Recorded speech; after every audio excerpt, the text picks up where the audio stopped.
So much goodness. This fish tastes so yummy.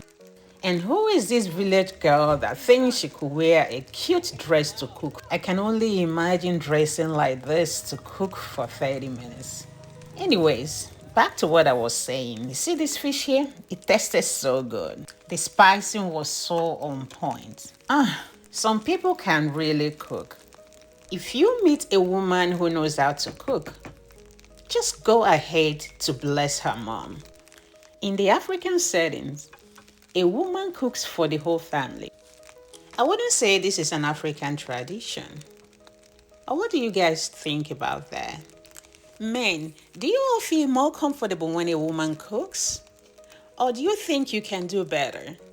I'm just asking for a friend. And if God now blesses a woman in the house who doesn't know how to cook, what would they be eating at home? Buying food?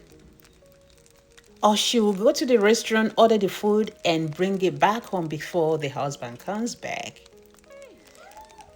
I'm just wondering, what do you guys think about that? Good job.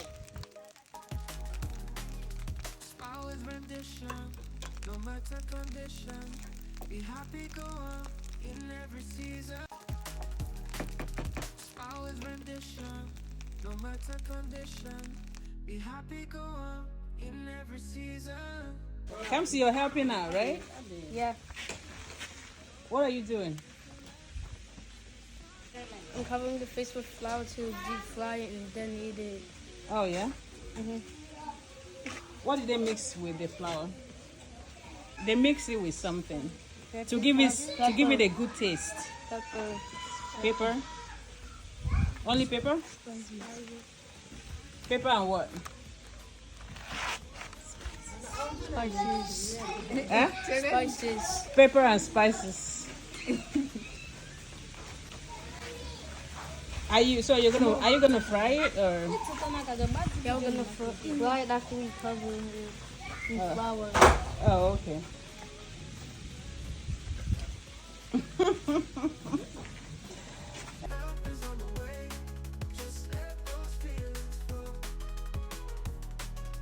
Shine in the dark night. Hold your dreams tight. Believe in the fight. Everything's alright. Keep your head high. Dance past the sky. Worry, say goodbye. In your joy rely. Yeah, oh yeah, we are best. All that we know. And don't forget that the world is full of nice people. If you can't find one, be one. Bye-bye.